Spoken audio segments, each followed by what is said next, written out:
Hello, welcome to another episode of AIPTT Talks with Vaidya निहानो। I know it's too late to make a video, but अभी भी अपने पास दिन है।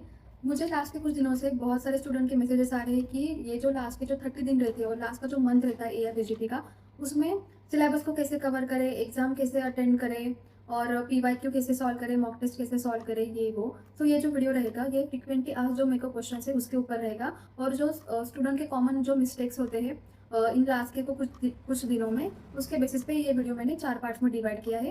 Then let's go. So the most frequently asked question is कि last के कुछ दिनों में सिलेबस कैसे कवर करें। ठीक है, अगर आपने जो भी अब तक जो सिलेबस कवर किया है वो वहाँ पे ही रखे, और जो आपने कभी भी आज से पहले नहीं पढ़ा वो इस 30 दिनों में कुछ पढ़ने की कोशिश मत कीजिए, क्योंकि ये लास्ट के जो 30 दिन होते हैं जो आपने अब तक पढ़ा है उसको रिवाइज करने के लिए होते हैं, ना कि कुछ नया सिलेबस ट्राई करने के लिए, या अभी वो इस वक्त पढ़ने का टाइम बिल्कुल भी नहीं है। जो सिलेबस आपने आज तक पढ़ा है उसमें से जो मोस्ट इंपॉर्टेंट है, जैसे कि मैंने किए थे कि मेरे जो अजय पाटिल सर के क्लासेस थे उसमें मैंने 2 पार्ट्स में उसको डिवाइड किया था, जैसे कि हाई यील्डिंग सिलेबस और लो यील्डिंग सिलेबस। तो मेरे हाई यील्डिंग सिलेबस में ये था कि IMP नोट्स, मिक्स्ड नोट्स और रैंडम नोट्स, इसको भी हम MRI कहते हैं।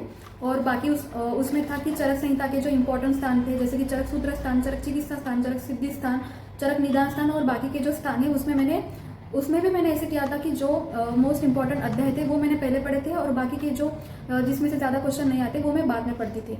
जैसे कि चरक चिकित्सा, चरक सूत्र में पहले पढ़ी, और बाकी के जो स्थान है वो मैंने बाद में कवर किया था। इन लास्ट के 30 दिनों का मैं बता रही हूँ कि मैंने रिवाइज कैसे किया था। और उसमें भी मैंने हाई यील्डिंग सिलेबस में, जैसे कि चरक संहिता छोड़ के बाकी सुश्रुत संहिता थी, अष्टांग हृदय था, और सुश्रुत संहिता में मैंने सुश्रुत सूत्र स्थान, सुश्रुत उत्तर तंत्र और सुश्रुत शारीर और सुश्रुत निदान ये मैंने पहले पढ़ा था। बाकी के जो अध्याय वो मैंने बाद में पढ़े थे, और बाकी मैंने अष्टांग से अष्टांग हृदय का अष्टांग सूत्र स्थान कवर किया था। और बाकी जो माइनर संहिता उसमें मैंने शारंगर संहिता और काश्यप संहिता अच्छे से कवर किया था। और सब्जेक्ट्स में मैंने हाई यील्डिंग सिलेबस में भी डाला था, उसमें मेरा था रस द्रव्य था। रस में भी जो अजित पाटिल सर के जो सीरीज है वो मैंने कवर किए थे, और बाकी जो द्रव्य थे उसमें मैंने अभव प्रतिनिधि द्रव्य, मिश्रक गण, लैटिन नेम, इंग्लिश नेम और जो केमिकल कंस्टिट्यूएंट था वो वाला पार्ट कवर किया था। और उसमें भी मैंने द्रव्य में निघंटु की वर्ग, संख्या, रचनाकार, ये पूरा जो पार्ट कवर किया था। और मैं जो ये जो पूरा सिलेबस है जो मैं अभी बता रही हूँ, ये मैं रोज पढ़ती थी, रोज ही पढ़ती थी। उसमें भी मैंने आयुष जी के ऐड किया था, और मैंने रिसर्च स्टैट का ऐड किया था। और बाकी का जो सिलेबस है जो मैंने मतलब कम पढ़ा था वो मैंने ज़्यादा इस 30 दिनों में नहीं पढ़ा था, क्योंकि ये जो 30 दिन रहते हैं और ये जो लास्ट का जो भी टाइम स्पैन रहता है उसमें क्या रहता है कि आपको सिलेबस भी पढ़ना है, रिवाइज भी करना है, मॉक टेस्ट भी देने हैं, PYQ भी सॉल्व करने हैं, तो इतना टाइम नहीं मिलता। सो आपको PYQ के साथ साथ ये भी कवर करना है, बट इसका ध्यान रखें, ये जो मैं अपने अगले वीडियो में भी इस वीडियो के अगले पार्ट में भी कवर करूंगी कि ये सब एक साथ एक दिन में कैसे पढ़ना है। तो ठीक है, ये जो हाई यील्डिंग सिलेबस था वो मैंने ऐसे आपको बताया, और इसके फोटोज भी मैं आपको शेयर करूंगी। तो ये जो पहला क्वेश्चन है कि जो सिलेबस कौन कौन सा कवर करना है, जो मोस्ट यील्डिंग सिलेबस है, जो जिसमें से क्वेश्चन ज़्यादा आते हैं वो आपको अब कवर करना है, ना कि आपको पूरा सिलेबस एक साथ पढ़ना है, क्योंकि अभी वो टाइम भी नहीं है कि आपको कवर कर पाए, और अगर पढ़ा भी तो वो आपको याद रहे इसके चांसेस बहुत कम है। इससे अच्छा कि जिसमें से क्वेश्चन ज़्यादा आते हैं वो आप रिवाइज ज़्यादा करें। ठीक है, और इस टाइम पे जो स्टूडेंट की गलती जो होती है कि एक ही सब्जेक्ट को या एक ही जो टॉपिक है इसको ज़्यादा देर लेके बैठना। अगर कॉमन सेंस से भी देखा जाए, अगर आपने एक ही जो टॉपिक बहुत देर तक किया, उस पर टाइम इन्वेस्ट किया, अगर उसके ऊपर क्वेश्चन ही नहीं आया तो क्या फ़ायदा। इससे अच्छा आप जो अपना शेड्यूल है वो डिवाइड कर सकते हैं डिफरेंट सब्जेक्ट्स में। जैसे कि मैंने किया था कि मैं सुबह MRI नोट्स कवर करती थी, और जो सुबह 9 से 12 का टाइम जो रहता था उसमें मैं चरक कवर करती थी, और जो दोपहर का टाइम रहता था उसमें मैं सुश्रुत और अष्टांग हृदय कवर करती थी। और बाकी जो शाम का टाइम रहता है उसमें कैसे अपन एग्जॉस्ट हो जाते हैं दिन भर पढ़ते पढ़ते, तो इसमें लाइट सब्जेक्ट लेने का, कि जैसे रसद्रव्य हो गए, PYQ हो गए, मॉक टेस्ट हो गए, और बाकी जो काश्यप हो गए, और बाकी जो रहता है कि जैसे रिसर्च स्टैट, GK, ये सारे सब्जेक्ट्स आप पढ़ सकते हैं। इससे क्या होगा कि आपकी जो मल्टी सब्जेक्ट्स है उससे आपका कंसंट्रेशन भी बना रहेगा, रादर देन एक ही आप जो टॉपिक पढ़ते रहो, उससे आपका कंसंट्रेशन भी नहीं बना रहता, मन भी नहीं लगता। इससे अच्छा कि आपका दिमाग जो है वो एक्टिव रहता है ऐसे पढ़ने से। और ये जो तरीका है उससे क्या फ़ायदा होता है कि ज़्यादा रिविजन्स होते हैं, और बहुत सारा सिलेबस आपका एक साथ कवर होता है, और उसी से आपके रिविजन भी ज़्यादा होते हैं। तो ये पॉइंट पे ऐसे रिविजन करना बहुत इंपॉर्टेंट है, रिविजन ज़्यादा होना ये भी बहुत इंपॉर्टेंट है।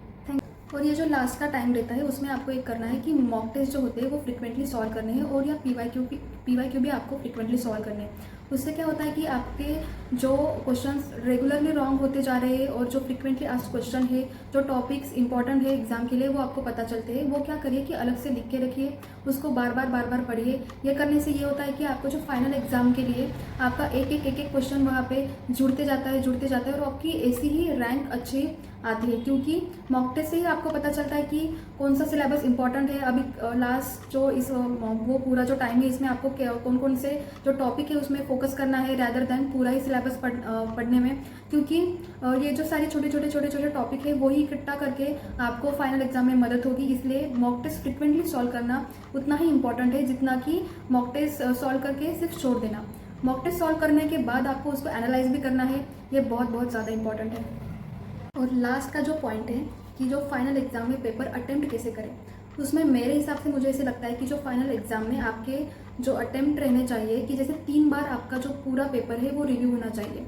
जैसे कि फर्स्ट रिव्यू में और फर्स्ट राउंड में आपको ये करना है कि आपको जो क्वेश्चन परफेक्ट आते हैं और वन लाइनर जो क्वेश्चन है वो सॉल्व करने हैं, और बाकी पेपर को ओवरलुक करना ये आपका प्राइम मोटिव तब होना चाहिए। जैसे कि अगर जो मैच द फॉलोइंग वाले क्वेश्चन रहते हैं, असर्शन रीजन वाले क्वेश्चन रहते हैं, वो बहुत बड़े होते हैं। अगर आप अपना टाइम वहाँ इन्वेस्ट करेंगे तो बाकी के जो अगले जो सेक्शंस होते हैं उसमें अगर सिंपल क्वेश्चन हो और अगर आपके वो छूट जाए वही क्वेश्चन रीड करने में और उसमें ही ओवरथिंक करके आंसर सेलेक्ट करने में, तो ये गलत बात है। इससे अच्छा आप क्या कीजिए, जो फर्स्ट राउंड होता है उसमें सिंपल क्वेश्चन सॉल्व कीजिए, जैसे कि वन लाइनर, और पेपर एक ओवरलुक कीजिए कि आपको मतलब कैसे अटेम्प्ट करना है पेपर बाकी का। और सेकंड जो राउंड होता है उसमें आप ऐसे क्वेश्चंस कवर कीजिए जो आपको दिमाग लगा के सॉल्व करने की, जैसे कि assertion reason, match the following, और उसमें थोड़ा आपको सोचने की जरूरत है। और जो थर्ड राउंड रहता है उसमें आप ऐसे क्वेश्चन सॉल्व करिए कि जिस क्वेश्चन में आपको तुक्का मारना है थोड़ा दिमाग लगा के। बाकी आप अपने हिसाब से पेपर सॉल्व कर सकते हैं, बट मेरा ये सजेशन रहेगा कि फाइनल एग्जाम में 3 राउंड और मिनिमम 2 राउंड तो आपके होने ही चाहिए, क्योंकि पूरा पेपर ओवरलुक करना उतना ही इंपॉर्टेंट है। क्योंकि अगर आप एक ही क्वेश्चन पे वहाँ ऐसा रहता है कि प्रेशर बहुत रहता है, एक सिंपल क्वेश्चन में भी आप बहुत देर तक सोचते रहते हो कि ये करूँ क्या, वो करूँ, ये करूँ क्या, वो करूँ, उसके चक्कर में आपके जो सिंपल क्वेश्चन है ना वो भी गलत हो जाते हैं। पहला हाफ आपका बहुत ऐसे अच्छा जाता है, बट जैसे टाइम आगे जाता है तो तब पता चलता है कि नहीं अभी टाइम भी बहुत कम रह गया है, तो आपके उस चक्कर में सिंपल क्वेश्चन गलत हो जाते हैं, तो इससे आपके रैंक के ऊपर बहुत असर पड़ता है। इससे अच्छा आप क्या कीजिए कि वैसे प्रैक्टिस कीजिए कि आपके 3 राउंड तो होने ही चाहिए, जिसमें फर्स्ट राउंड में फिर से बताती हूँ कि जो सिंपल क्वेश्चन है और पेपर ओवरलुक करना ये आपका प्राइम मोटिव रहना चाहिए। सेकंड राउंड में असर्शन रीजन और मैच द फॉलोइंग, ये जो दिमाग लगाने वाले क्वेश्चन है जो ये सॉल्व करने चाहिए। और तीसरे राउंड में कि आपके क्या छूटे हैं, क्या रह गए हैं, आपको कौन से क्वेश्चन में तुक्का मारना है और आपके ओवरऑल क्वेश्चन कितने अटेम्प्ट हो रहे हैं, ये देखना आपका तीसरे राउंड का मोटिव होना चाहिए। उसके हिसाब से आप तैयारी कीजिए। और मेरे तरफ से आप सब लोगों को, सब स्टूडेंट को all the best for 2026 AIBJT exam. और अच्छे से तैयारी कीजिए, स्ट्रेस फ्री रहिए, अपने दोस्तों के साथ बात करते रहिए, क्योंकि दोस्तों के साथ बात करने से अच्छा थोड़ा लाइट फील होता है। ज़्यादा टेंशन मत लीजिए, क्योंकि टेंशन से पढ़ाई नहीं होती। इन लास्ट के दिनों में आपको हार नहीं माननी, ऐसा नहीं सोचना कि यार इतना सारा सिलेबस है कैसे कवर होगा, ये वो, कि जाने दो, छोड़ दो, मैं अगले साल कर लूँगी, ऐसा बिल्कुल नहीं सोचना है। जो भी आपके पास, जितना भी आपके पास इन लास्ट के दिनों में लगा दीजिए, क्योंकि बाद में रिग्रेट करके क्या फ़ायदा। इससे अच्छा अभी आपको जितना भी आप कर सकते हैं उतना पूरा लगा दीजिए। एंड लास्ट में all the best for the AIBJT 2026 exam.